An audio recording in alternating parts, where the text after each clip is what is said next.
여도은의 주식 이야기 여의주 오늘도 돌아왔습니다. 오늘도 제목부터 바로 열어보도록 할게요. 여러분들의 포트폴리오에는 이런 종목이 있으니까 효자 종목. 나의 모자른 전세금을 채워줄 만한 그런 효자 종목 있으십니까?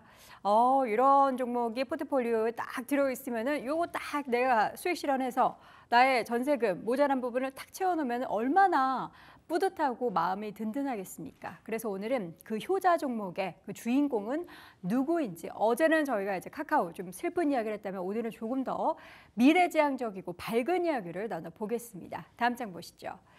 그 효자 종목은요, 재채기와 사랑 그리고 실적은 숨길 수가 없다. 실적이 좋다라는 겁니다. 실적 부분에 있어서 가장 두드러진 모습을 보이고 있는 기업이고요. 주인공은 바로 옆에 있는 K2전차 보이시죠? 현대 로템입니다.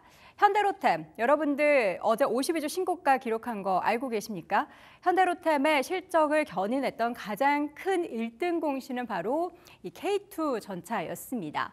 현대로템의 2분기 사상 최대 실적이 전망이 되고 있는 상황인데요. KT 전차 수출은 2분기 정상화되면서 실적 개선, 그러니까 2분기 실적을 끌어올리는데 긍정적인 역할을 했습니다. 분기 매출이 1조, 영업이익도 1조, 이렇게 창사 이래 처음으로 정말 높은 좋은 실적을 기록하고 있는 가운데 주가도 사상 최고치 경신을 했죠. 그리고 향후 실적도 사상 최고치를 계속해서 갈아치울 것이다라는 긍정적인 전망이 나오고 있는 상황입니다. 다음 장 보시죠. 최근에 주가가 계속해서 우상향을 펼치고 있었던 거 보면은요. 개인이 이끌었어요 라고 말씀드리고 싶은데 그게 아니었습니다.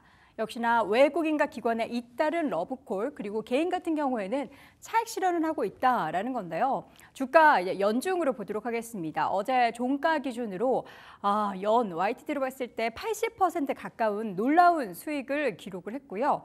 이러한 가운데 외국인과 기관은 계속된 러브콜을 보내왔습니다. 외국인은 올해만 5천억 넘게 샀고요. 기관 투자자들도 2천억 가까이 매수했습니다. 외국인의 지분율이 올 초에는 10%대에 불과했지만 23%까지 확대가 됐고요. 개인 같은 경우에는 올해 6,745억 원을 순매도하면서 차익 실현을 나섰습니다. 이걸 차익 실현이다라고 이야기할 수 있는 건 통계를 내봤더니 현대로템 투자자 중에서 손실 비율은 지금 10% 정도에 불과하고요. 평균 수익률은 40%에 육박하다고 합니다. 어제 카카오의 100명 중에 95명은 손실이다라고 이야기한 것과는 굉장히 대조적인 숫자입니다. 자, 그러면 이러한 수익률은 계속해서 앞으로도 더 좋아질지 K2 전차, 그러니까 제가 군필자는 아니어가지고 이 내용을 이야기는 좀 쉽지 않았습니다. 저는 그냥 그래서 숫자로 보도록 하겠습니다. 지금까지의 실적도 좋았지만 앞으로의 실적도 더 좋아질 거라는 건데요. 매출액 추이도 보면은 이번에 확 하반기에 올라가는 것을 볼 수도 있고 향후에도 더 기대가 되는 모멘텀들이 굉장히 많습니다.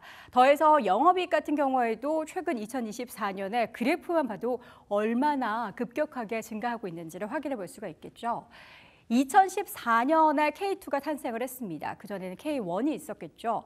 폴란드 수출로 K방산의 전체 위상을 좀 떨치는데 영향을 미쳤는데 이게 어떠한 이슈가 하나 있었죠. 바로 2022년에 러우전장이 발발을 하면서 이러한 우리나라의 무기가 수출이 많아질 수밖에 없는 환경에 놓였습니다.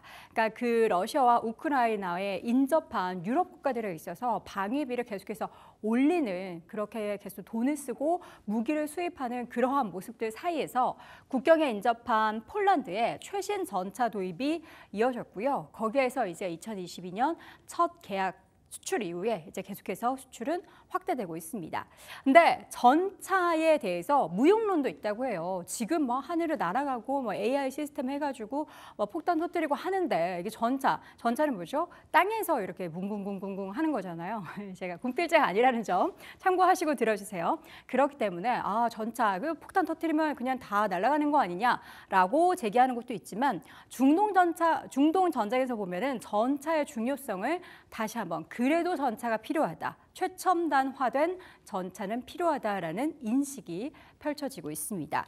여기에 더해서 지금 시장에서는 K2에 대해서 지금 정도의 기술력뿐만 아니라 성능을 계속해서 개량하고 있다고 하고요.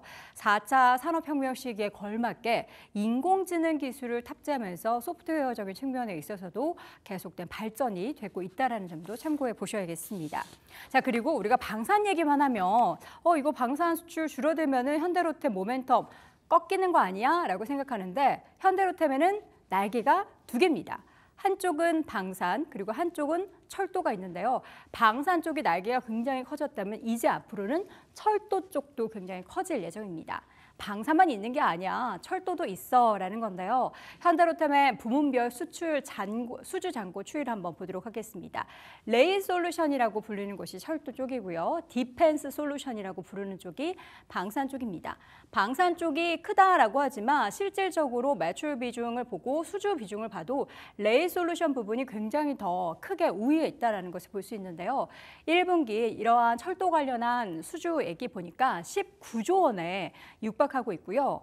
K2 전차, 고속철도 차량 수출 영토가 계속해서 확장되고 있습니다. 그리고 이제 우리나라 K 기술로 처음으로 고속철 수주 소식도 전해졌죠. 우즈베키스탄에서 2,700억 규모의 고속철 공급 계약 소식, 그리고 이 상반기에만 레이솔루션 부분에 2조 8조 원 규모의 2조 8천억 규모의 신규 수주가 있었는데 이게 지금이 끝이 아니라 앞으로는 철도 관련해서는 모로코 철도 차량 관련한 사업에 5조 원 규모의 사업에 참여할 계획이다라고 하고요. 방산 부분에 있어서도 폴란드 관련한 수주에 대한 기대감도 남아 있습니다. 철도도 좋고 방산도 좋고 지금까지의 모멘텀은 방산으로 계속해서 이끌었다면 향후의 모멘텀은 철도도 같이 날개를 더 펼칠 것이다라는 기대감이 있는 현대로템. 어제장 52주 신고가에 이어서 얼마나 앞으로 더 상승하게 될지 기대해 보도록 하겠습니다. 자, 오늘 여돈의 주식 이야기 여의주에서는 현대로템 확인해 봤습니다.